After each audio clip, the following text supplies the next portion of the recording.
भाई बहन के बीच में प्यार। एक गांव में एक बहुत ही बुजुर्ग महिला रहती थी। उसका एक बेटा था और उसकी एक बेटी थी। बुजुर्ग महिला ने अपनी बेटी की शादी कर दी थी। एक दिन जब भाई दूज का त्यौहार आया, तभी उस बुजुर्ग महिला के बेटे ने कहा, माँ, मैं अपनी बहन के घर टीका करवाने के लिए जा रहा हूँ। जिसके बाद उसकी माँ ने कहा, बेटा, हम लोग बहुत गरीब लोग हैं, तुम टीका करवाने के बाद अपनी बहन को क्या दोगे? लेकिन उस बुजुर्ग महिला के बेटे ने जिद करके अपनी बहन के घर जाने के लिए अपनी माँ को मना लिया। फिर वह भाई अपनी माँ की आज्ञा लेकर अपनी बहन के घर निकल पड़ा। जैसे ही वह थोड़ी दूर पहुँचा, तब उसको एक बहुत ही गहरी नदी मिली और वह उसे कहने लगा कि मैं तुम्हें अपनी पानी में डुबोकर मार दूंगी, क्योंकि मैं तुम्हारा काल हूँ। जिसके बाद वह भाई उस नदी से कहता है कि तुम मुझे थोड़ी देर की मोहलत दे दो, मैं अपनी बहन के घर टीका करवाने जा रहा हूँ। जब मैं वहाँ से वापस आऊँगा तो तुम मुझे मार देना।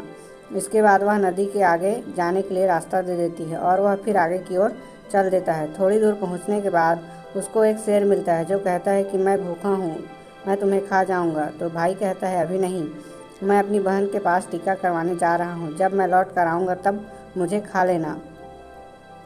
कुछ दूर पहुंचकर उसको एक सांप मिलता है और वह भी भाई से कहता है, मैं तुम्हें मार दूंगा। वह भाई उस सांप से भी वही कहता है कि मैं अभी अपनी बहन से टीका करवाने जा रहा हूँ, जब मैं लौट के आऊँगा तब तुम मुझे मार देना। वह भाई आगे की ओर चला जाता है। थोड़ी देर में भाई अपनी बहन के घर पहुँच जाता है। जब वह अपनी बहन के घर पहुँचता है तो घर के बाहर से आवाज़ लगाता है, लेकिन घर के अंदर उसकी बहन सूत काट रही होती है। सूत को काटते वक्त उसका धागा टूट जाता है और वहाँ के लोगों की यह मान्यता थी कि अगर सूत काटते वक्त अगर धागा टूट जाए, कोई बाहर भी बुला रहा हो, वह बिना आवाज़ करे और बिना धागा को जोड़े चले आए तो वह व्यक्ति मर जाएगा। वह बिन आवाज़ किए धागा तोड़ने लगती है, लेकिन जब भाई की आवाज़ लगाने पर उसकी बहन नहीं आती तो वह वहाँ से जाने लगता है। तभी उसकी बहन उस धागे को जोड़कर तुरंत अपने भाई के पास जाकर रोकती है और उसको अपने घर ले आती है। वह बहन अपनी पड़ोस में रहने वाली महिला के पास जाती है और उससे पूछती है कि भाई दूज के दिन क्या क्या बनाया जाता है। तब वह महिला उसको बताती है कि तुम तेल से अपने चूल्हे को लीपो और घी से चावल पकाओ। वह भाई बहन पड़ोस के द्वारा बताई गई चीज़ों करने लगती है। तभी उसका भाई उससे कहता है कि बहन, मुझे बहुत ज़ोरों की भूख लगी है। लेकिन उसकी बहन पड़ोस की महिला की बातों में आकर काम कर रही होती है। जब उसका भाई रसोई में जाकर देखता है तो वह अपनी बहन से कहता है, तुम बहुत भोली हो, जिसके कारण तुमको लोग पागल बना देते हैं। तुमने कभी घी में चावल पकते हुए देखा है और तेल से कभी चूल्हा को लीपा जाता है? तुम गोबर से चूल्हे को लीपो और पानी में चावल पकाओ। वह बहन अपने भाई की बात मानकर वही करता है जैसा उसका भाई करने के लिए बोलता है और वह खाना बनाकर अपने भाई को खिलाती है। थोड़ी देर बाद वह अपने भाई को टीका कर देती है। जब उसका भाई अगले दिन वापस घर जाने के लिए कहता है, तब उसकी बहन अपने भाई के लिए रास्ते में ले जाने के लिए कुछ लड्डू बना कर देती है। इसको रास्ते में भूख लगे तो खा लेना, और उनमें से कुछ लड्डू अपने बच्चों के लिए भी बांध देती है। जैसे ही उसका भाई चला जाता है और उसकी बहन बच्चे जब खाने के लिए जिद करने लगते हैं तो वह अपने भाई के लिए बनाए हुए कुछ लड्डू अपने बच्चों के लिए बचाए थी, वह अपने बच्चों को दे देती है। तभी उसके बच्चों की नज़र उस लड्डू में पड़ती है जो एकदम से नीले हो रहे होते हैं। जब वह जाकर रसोई में देखती है तो उसका पता लगता है कि माँ ने जो लड्डू बनाए उसमें सांप मर चुका है और उसी से हमारी माँ ने लड्डू बनाए हैं। जिसके बाद वह अपनी माँ को जाकर सारी बात बताते हैं, जिसको देखकर वह बहुत दुखी हो जाती है और तुरंत अपने भाई के पीछे भागती है। रास्ते में कुछ दूर चलने के बाद उसका भाई उसको मिल जाता है। तभी वह उसकी बहन उससे पूछती है कि तूने लड्डू तो नहीं खाए? उसका भाई कहता है, नहीं, और तभी अपने भाई को सारी बात बताती है। लेकिन तब तक उसका भाई कहता है, तुमने मेरी जान आज तो बचा ली, लेकिन तुम मेरी जान कब तक बचाओगी? और अपनी बहन को अपने हाथ होते हुए रास्ते में सभी चीज़ों के बारे में बताता है। उसकी बहन अपने भाई को अकेले नहीं जाने देती और उसके साथ जाने के लिए कहती है। उसका भाई अपनी बहन को साथ लेने के लिए मना कर देता है, लेकिन उसकी बहन जिद करने के कारण अपने भाई के साथ जाने लगती है। कुछ दूर चलने के बाद जब वह बहन को प्यास लगती है तो वह अपने भाई से कहती है, मुझे पानी पीना है, बहुत ज़ोरों से प्यास लगी है। उसका भाई कहता है, यही पास में एक तालाब है, रुको, मैं वहाँ से तुम्हारे लिए जल ले आता हूँ। वह अपने भाई को तालाब के पास नहीं आने देती।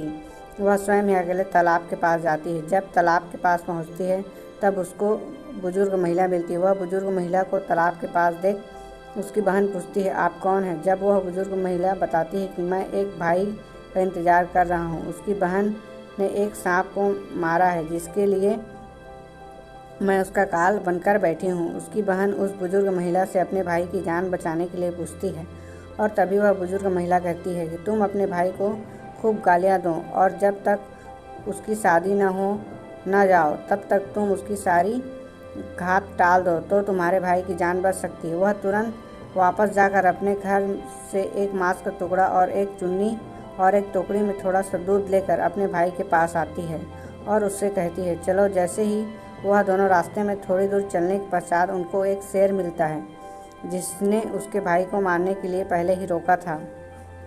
जैसे ही वह शेर उसके भाई को मारने के लिए आगे बढ़ता है तब उसकी बहन शेर को एक मांस का टुकड़ा खाने के लिए दे देती है, जिससे शेर उस मांस के टुकड़े को खाने लगता है और वहाँ से दोनों लोग आगे चल देते हैं। आगे पहुंचकर जब थोड़ी दूर पर वही सांप मिलता है तो वह अपने साथ लाई हुई एक कटोरी दूध सांप के आगे रख देती है, जिससे सांप दूध पीने लगता है और वो लोग आगे की ओर चले जाते हैं। आगे जब नदी के पास पहुंचते हैं तब उसकी बहन नदी को एक चुन्नी दे देती है, जिससे नदी प्रसन्न होकर उसको आगे जाने का रास्ता दे देती है और थोड़ी देर पश्चात लोग अपने घर पहुंच जाते हैं। घर पहुंचकर उसकी माँ अपने दोनों बच्चों को देखकर बहुत खुश हो जाती है, लेकिन उसकी बहन अपने भाई को गालियाँ देना शुरू कर देती है। यह देखकर माँ बेटे दोनों बहुत आश्चर्यचकित हो जाते हैं और थोड़े दिन गुजरने के बाद अपने बेटे का विवाह करने लगती है। विवाह के लिए जब निकासी की बारी आती है तब उसकी बहन कहती है, पहले मेरी निकासी करो और मेरे भाई को आगे के रास्ते से नहीं पीछे के रास्ते से लेकर जाओ।